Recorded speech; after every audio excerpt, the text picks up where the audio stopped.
Topic है notes manager and data directory.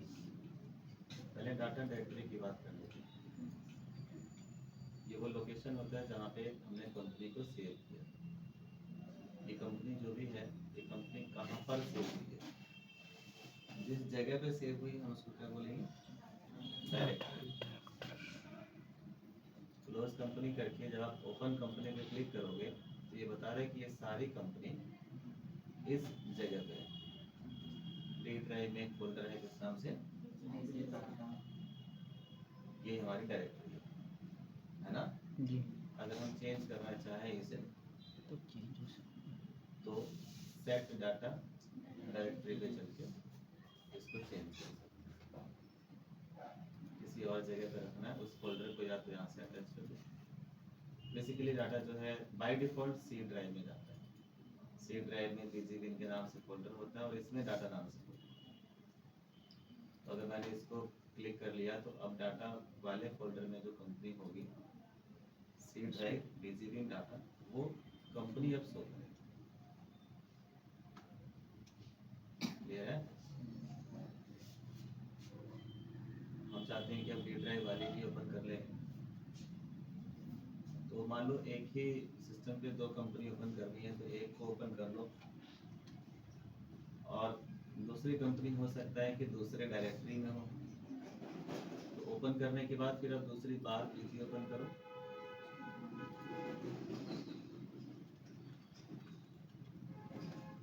अब इस वाले पीसी में कंपनी ओपन करने से पहले डायरेक्टरी को चेंज करना है, क्योंकि ये कंपनी ओपन नहीं करनी है मुझे। डायरेक्टरी पे चले जाएंगे, या तो लोकेशन कॉपी कर रखा है तो पेस्ट कर देंगे, या नहीं तो यहाँ से अटैच कर देंगे। डी ड्राइव में बिजी डाटा के नाम से। बिजी डाटा में किसी कंपनी को सिलेक्ट नहीं करना, बस फोल्डर को सिलेक्ट करना। इस फोल्डर के अंदर जो भी कंपनी होगी वो लिस्ट में ऑटोमेटिक शो कर देगी। क्लियर? अब यहाँ से हम कंपनी जो ओपन करना चाहते हैं ओपन कर सकते हैं। क्लियर है? तो ये काम जो है ज़्यादातर वो लोग यूज़ करते हैं, वो कंपनी यूज़ करती है जो हेरा फेरी का काम करते हैं। कच्चे पक्के का काम सुना है? कच्चे पक्के का कि जो हेरा फेरी वाला काम होता है वो पेन ड्राइव में रखते हैं और जो रियल काम होता है वो कहाँ रखते हैं, सिस्टम में रखते हैं। तो सारी कंपनी है।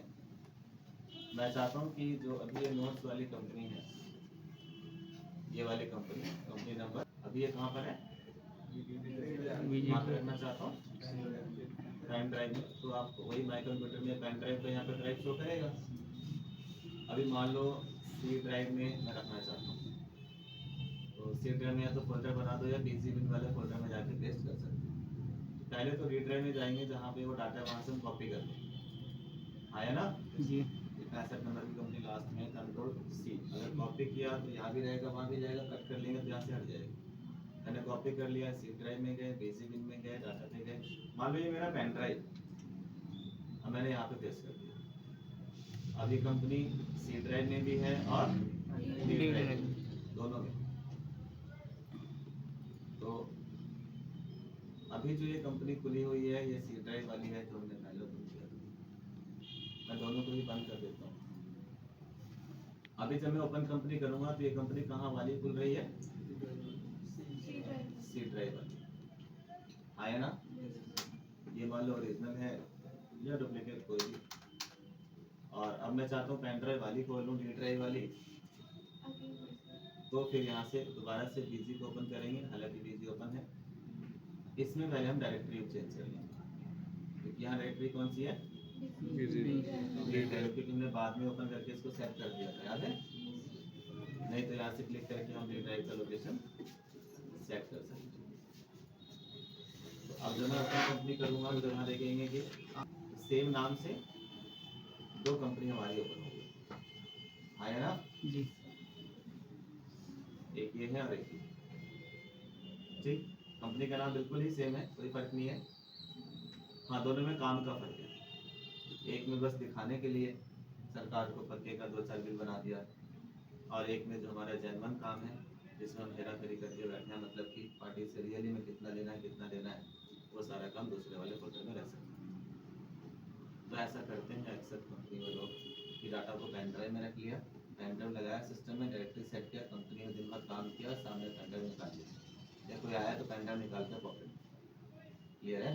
तो सारा ओरिजिनल डाटा कहाँ पर है? सिस्टम में। और उसके अलावा जो फाइलें होती है, जो आपके कच्चे की फाइल होती है, उसको बड़े ध्यान से रखना पड़ता है। ये नहीं कि ऐसे आपने ओपन रख रखा है, और उसको हर महीने 2 महीने 6 महीने पे जलाना पड़ता है, रखना होता है, ताकि वो अगर कोई आया तहकीकात हो तो दिखेगा। लेकिन फिर भी जब टैक्स वाले आते हैं, छापा पड़ता है, तो एक अगर उसको हिंट मिल गया ना, तो सारा कैलकुलेट करके बता देते हैं कि आपने इतने की चोरी करी। क्लियर है? एक बिल पैड उसको मिल गया, उसमें 10 बिल कटे हुए हैं 2-2 हज़ार के हिसाब से। अब आपके 2 दिन में ऐसे इतने बिल कट गए, तो देख लेगा भाई पिछले साल कितने कटे होंगे, फिर देखेगा पक्के वाली कंपनी में इतने का काम अपने चला रखा है कि नहीं बता। क्लियर है? तो पता चल जाता है अगर आपने मेरा फेरी करी है।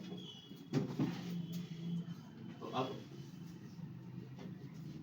टॉपिक हमारा क्या? Notes manager. नोट में इसको मैं बंद कर देता हूँ। डाटा डायरेक्टरी का मतलब वो लोकेशन जहाँ पे हमने कंपनी को या डाटा को सेव किया। दूसरा है नोट्स मैनेजर। ये इंपॉर्टेंट फीचर है। कंपनी में क्या होता है, जैसे कोई काम है हम कर रहे होते हैं, और कुछ ऐसे काम होते हैं जो हम बाद में करते हैं, पेंडिंग रह जाता है, तो उसको हम अपनी डायरी पे लिखते हैं। नोट्स काम कोई भी ऐसा पेंडिंग हो तो उसको लिखना जरूरी है, ताकि हम नेक्स्ट टाइम डायरी से देख करके कर सकें, क्योंकि हमें याद नहीं रहेगा। मान लो मैं मैडम से बोलता हूँ कि भाई कल सुबह 8 बजे मुझे याद दिलाना, इस बैच में इस बच्चे को मुझे कुछ बात करनी है, 8 बजे याद दिलाना है। 9 बज जाएगा तो बच्चा, अब ये बात क्या डायरी तो नहीं बोलेगा ना कि 8 बज गए, हम डायरी में लिख रहे हैं कि कल 8 बजे ये काम करना है। अब वो 8 बजे आई तो सही, लेकिन टाइम निकल गया, हो गया टाइम क्रॉस, तो ऐसे में फिर काम अटक जाता है, रुक जाता है। तो डायरी में हम काम को लिख तो लेते हैं, लेकिन डायरी में हम रिपोर्ट नहीं बना पाते कि हमारा कौन कौन सा काम डेडलाइन क्रॉस हो गया, कौन सा काम करना बाकी है।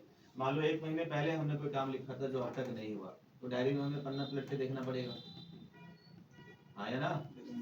तो हम क्यों जाए डायरी पे लिखने के लिए, जबकि हमारा काम ही बीजी को दिन भर यूज करना है, अकाउंटिंग का है, दिन भर बीजी हमारे सामने ओपन रहेगा, तो फिर हम अपने पेंडिंग काम को भी कहाँ लिख लें? बीजी। आया ना?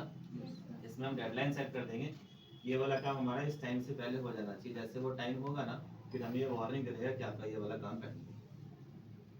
क्लियर है? तो नोट्स मैनेजर को हम यूज कर सकते हैं। कैसे? कॉन्फ़िगरेशन फीचर ऑप्शन, कहाँ चलेंगे? Comparison future option. देखो यहाँ पे सेकंड ऑप्शन है इनेबल नोट्स मैनेजर है, इसे यस कर लेना है और हम सेव कर देंगे। यहाँ तक क्लियर? तो पहला काम क्या था? एक्टिवेशन। अब हम नोट्स को क्रिएट करेंगे। कैसे? यूटिलिटीज पे जाएंगे, आ जाएंगे नोट्स मैनेजर। अभी ब्लैंक है, हमने कोई भी कैटेगरी या नोट्स क्रिएट नहीं किया। नोट्स को हम अलग अलग कैटेगरी में डिवाइड कर सकते हैं। क्लियर है? कंपनी में आप जॉब कर रहे हो, पार्टी के हिसाब से अलग नोट्स रख सकते हैं, स्टॉक का नोट्स अलग बना सकते हैं, आया ना?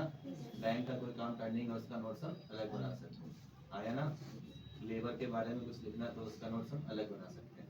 इंस्टीट्यूट में हम ऐसे कर सकते हैं कि भाई एडमिशन किसी बच्चे का पेंडिंग है, उसका अलग, फीस वालों का अलग, आया ना?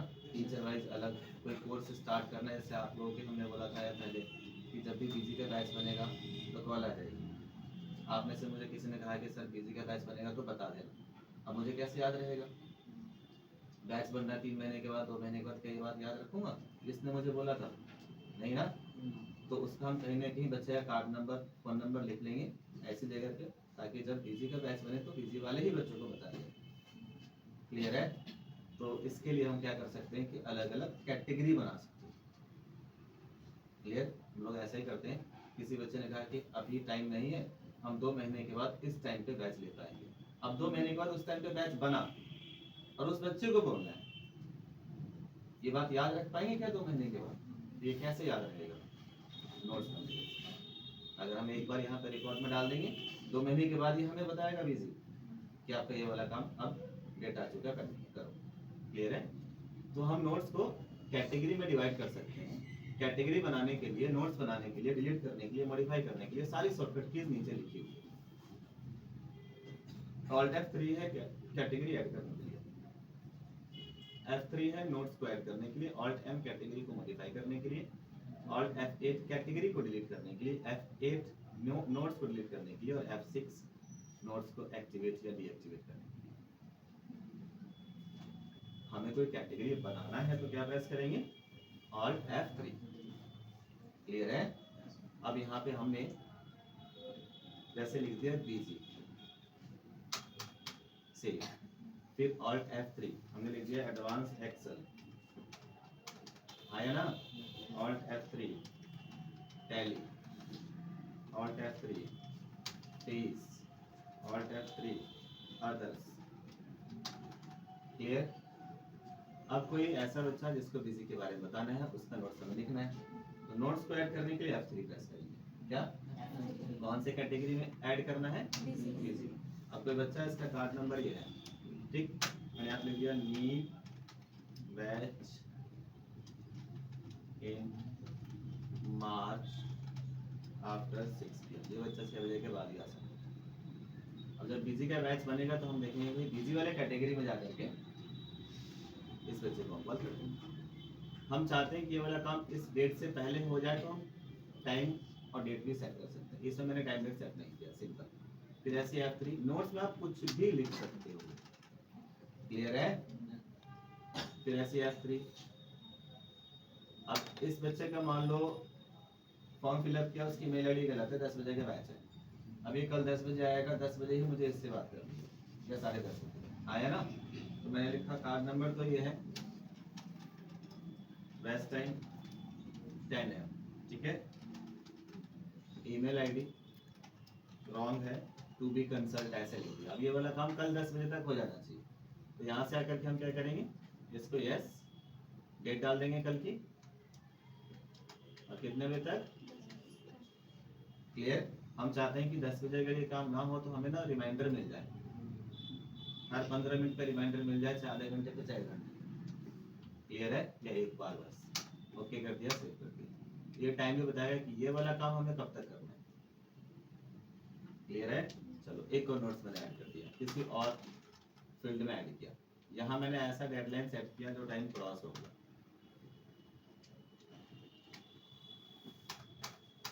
ठीक है। फिर F3 सेव, फिर F3। तो ऐसे करके आप मल्टीपल नोट्स किसी भी कैटेगरी में ऐड कर सकते हो, और फिर उसका डेडलाइन भी सेट कर सकते हो। और अच्छी बात यह है कि डेडलाइन के बाद फिर आपको ये रिमाइंडर भी देगा, अगर आप चाहते हो कि रिमाइंडर दे। क्लियर है? तो ये सारा नोट्स दिख रहा है। अगर हम ऑल पे क्लिक करते हैं तो सारे नोट्स दिखेगा। मुझे सिर्फ बिजी वाला नोट्स है तो बिजी पे क्लिक करूंगा, ओनली बिजी वाला दिखेगा। एक्सेल पे क्लिक किया, नहीं है कोई नोट्स, टैली पे ये नोट्स है, इस पे ये है, अदर्स पे। क्लियर? अब जैसे मान लो यहाँ पे जो शो कर रहा है रेड, इस रेड का मतलब ये है कि ये काम करना बाकी है, इसका टाइम क्रॉस हो चुका है। 9 तारीख को सुबह 8 बजे करना था, 8 बज चुके हैं, इसलिए रेड शो कर रहा है। ग्रीन वाले का मतलब ये है कि काम करना बाकी है बट अभी टाइम भी बाकी है, डेडलाइन क्रॉस नहीं हुआ। आया ना? अगर कोई काम हमने कर दिया, या तो हम उस नोट्स को डिलीट कर देंगे। अच्छा, इसके सामने टाइम नहीं सेट कर रहा, मतलब शो नहीं कर रहा, मतलब हमने सेट नहीं किया। कोई काम अगर हमने कर दिया, या तो हम उस नोट्स को डिलीट कर देंगे या डीएक्टिवेट कर देंगे।